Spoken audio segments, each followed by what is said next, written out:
Olá, todos que têm algum tipo de envolvimento, seja pelo fato de advogarem para beneficiários do plano de saúde ou sendo porque são beneficiários do plano de saúde, deveriam saber sobre a tese fixada pelo Superior Tribunal de Justiça sobre o rol taxativo da ANS. Tá? Tese fixada através dos embargos no RESP 1886-929, por exemplo.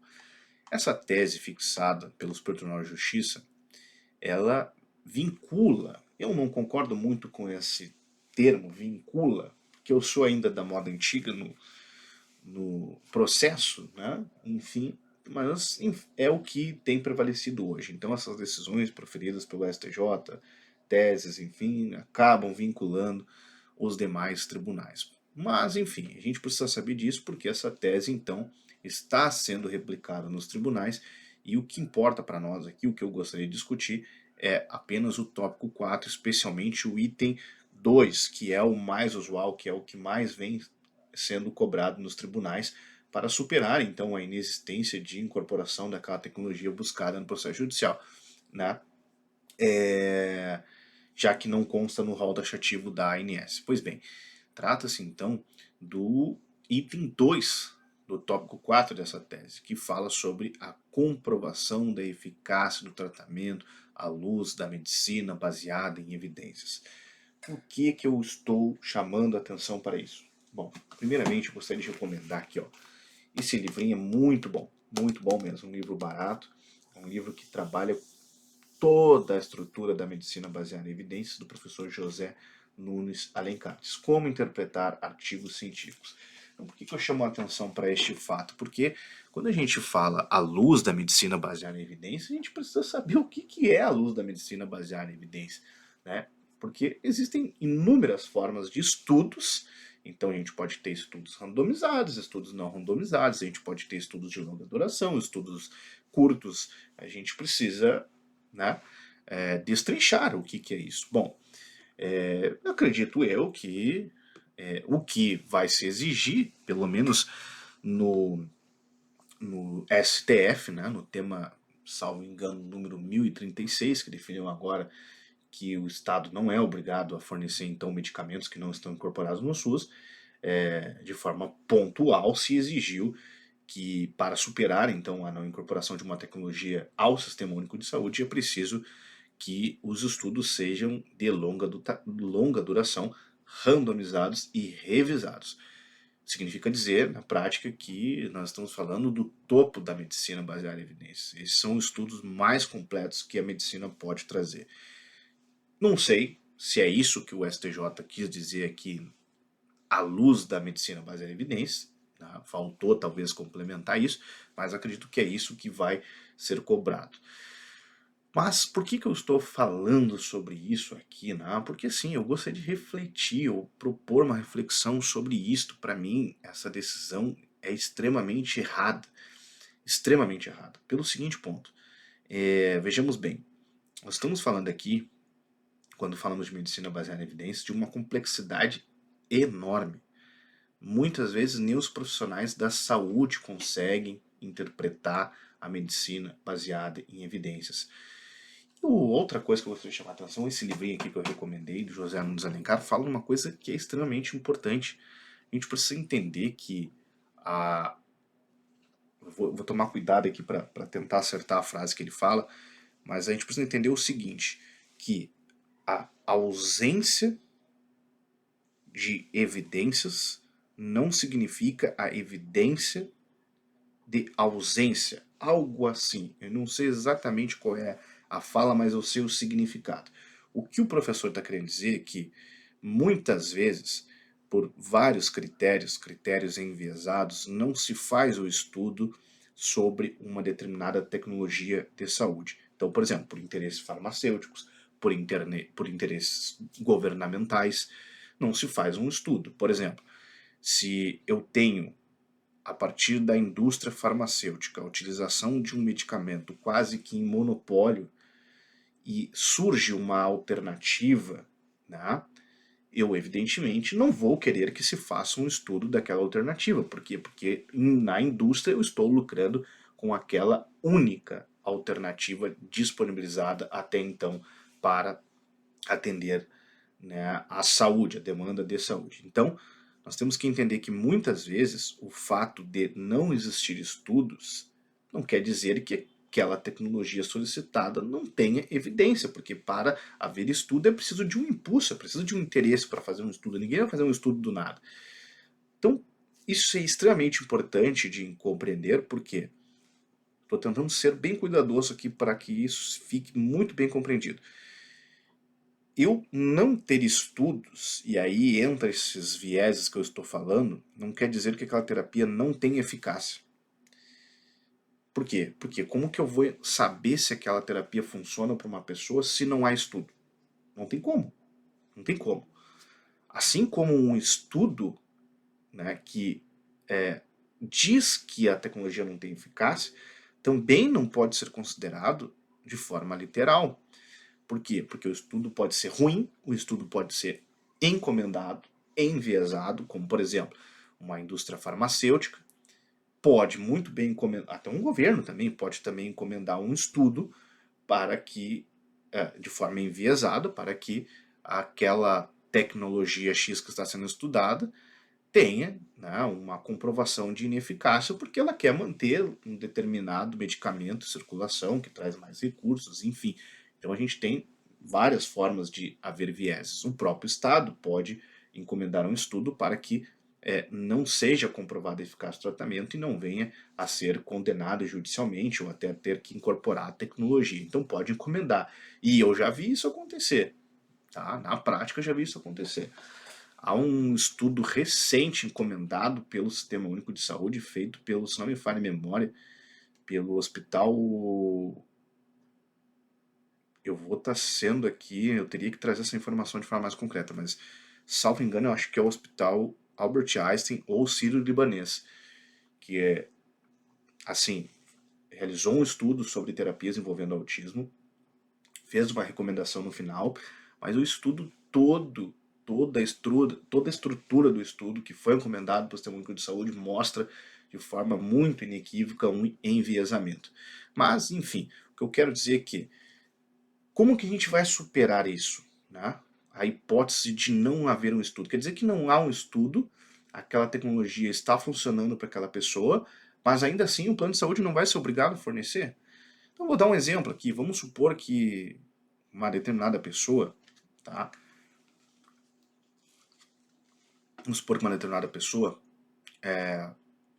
conversou com outra pessoa que mora em outro país, mas que possui uma patologia idêntica, tá? Disse assim para ela, você compra tal e tal medicamento, já é utilizado aqui, esse medicamento funciona, super, super dá certo, né? Traz eficácia, enfim. A pessoa vai lá e começa, a partir do seu próprio recurso, né, a custear aquele tratamento. Aquele tratamento traz eficácia, a pessoa sabe que traz, a pessoa está sentindo isso.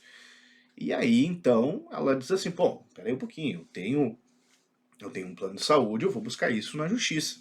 Busca isso na justiça, junta todas as informações, né, da evolução ali antes e depois do uso desse medicamento. Não há nenhum estudo, não há aprovação no Brasil, enfim, e simplesmente o processo vai ser julgado em desfavor dela porque não há um estudo que comprove a eficácia.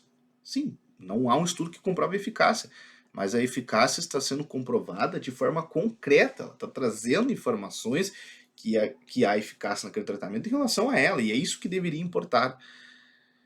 Compreende? Porque assim, se eu tenho uma dúvida entre não ter estudos, então não ter a evidência comprovada nem para fins de não ter eficácia, nem para fins de ter eficácia, e eu tenho de outro lado uma pessoa que está me comprovando a existência de eficácia para ela, eu preciso pelo menos ter essa noção de que se houvesse o estudo, talvez a eficácia estaria sendo comprovada.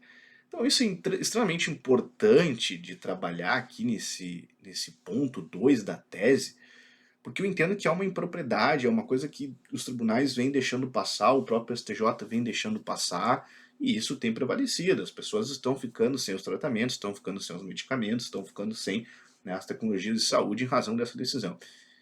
Pois bem, Código de Defesa do Consumidor, ele vai trazer lá no artigo 6º, inciso 8º, né, a ideia de facilitação dos direitos dos consumidores em juízo, né? Enfim. E aí, por que eu digo que é em juízo, né? Porque após a vírgula, né, que fala facilitação dos direitos, vírgula, vem a seguinte frase: inclusive com a inversão do ônus da prova. Ou seja, então a gente está falando de algo processual. E o inclusive, a palavra inclusive, ela está dizendo o quê? Ela está dizendo assim, olha, eu estou sugerindo aqui uma medida interessante que é a inversão do ônus da prova. Mas existem outras possibilidades não elencadas que, diante de uma razoabilidade, de um senso de humanismo, o magistrado pode, então, né, proporcionar a esse consumidor. Então, facilitar em juízo o direito do consumidor. Então, eu cito esse artigo porque eu não consigo compreender onde esse dispositivo tão importante do Código de Defesa do Consumidor é analisado neste ponto aqui. Porque, assim, vejamos bem o que eu quero dizer. Se eu tenho, de um lado, uma fornecedora, uma gigante de operadora de saúde, não só uma, várias, porque se uma ação repercutir nessa ideia, né, de que é o plano que precisa comprovar, é isso que eu quero falar aqui, outras operadoras, não só aquela que tem a decisão contra ela, vão, né, trabalhar para que isso aconteça. Mas vamos lá, se eu tenho então uma operadora que tem dinheiro, tem recurso, tem condições de, inclusive, ainda que de forma enviesada, começar a patrocinar, começar a impulsionar estudos, né, eu não vejo como ser uma facilitação dos direitos do consumidor, que o consumidor tem que comprovar que há medicina baseada em evidências para ter acesso a uma determinada terapia. Isso não é facilitação dos direitos do consumidor. A operadora tem muito mais condições, e deveria, de acordo com esse artigo 6º, inciso 8º que eu estou falando aqui, ser obrigada ela a comprovar em juízo que aquilo que está sendo pleiteado não possui eficácia. É isso que ela deveria provar. Por quê? Porque na dúvida, a gente vai ter lá o artigo 47 do Código de Defesa do Consumidor, ou seja, na dúvida prevalece o interesse do consumidor. Então o que eu estou querendo dizer aqui, trazer aqui, é que a complexidade de ser comprovada à luz da medicina baseada em evidência alguma coisa, né, alguma tecnologia, é muito grande.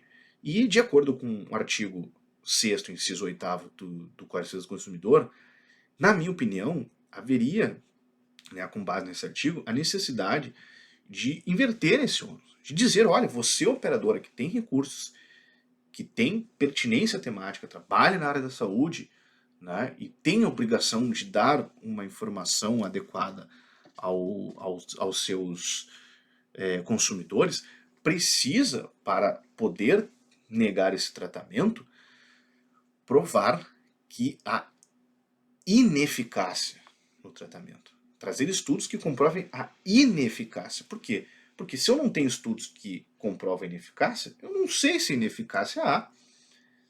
Eu não posso dizer que há ineficácia no tratamento. Então, diante de um caso concreto em que o consumidor está trazendo documentos que comprovam que há eficácia naquele tratamento para ele, eu não posso, ainda que não haja estudos, indeferir esse tratamento para ele. Quando que eu vou poder indeferir esse tratamento para ele? Quando eu comprovar, quando a operadora, aliás, comprovar nos autos que não há eficácia para o tratamento. Fora isso, é dúvida. Não há certeza nem em relação à eficácia e nem em relação à ineficácia. E sendo assim, teria que aplicar o artigo 47 do Código de Defesa do Consumidor, ou seja, a dúvida prevalece para o consumidor. Então, é essa reflexão que eu gostaria de propor aqui em relação ao tópico 4, ao item 2 da tese do rol taxativo. Para mim, a ordem está totalmente invertida. As pessoas não estão tendo acesso aos tratamentos porque estão sendo obrigadas a comprovar algo que é extremamente difícil, que pode ser que nunca seja provado, porque nenhum consumidor vai ter condições de patrocinar um estudo de longa duração, sem viés e randomizado, etc. Isso custa milhões, custa dinheiro, né? Então, se a gente seguir com essa ótica de que a operadora não precisa provar nada, não precisa provar ineficácia, que é o consumidor que precisa fazer isso, nunca mais vai haver estudos em relação à tecnologia nenhuma, porque é em benefício. Então a gente vai estar esperando aqui que a indústria farmacêutica, por algum motivo ou outro, resolva fazer um estudo. E isso não vai acontecer. Então os consumidores vão continuar tendo os seus direitos negados, ainda que comprovem que no caso concreto, através de documentação, como eu falei, dei o exemplo aqui de uma pessoa que pode ter a eficácia comprovada, ainda que comprovem, né, que há essa eficácia para ela, não vão ter acesso a esse tratamento. Então, é essa reflexão que eu gostaria de propor aqui à luz do Código de Defesa do Consumidor.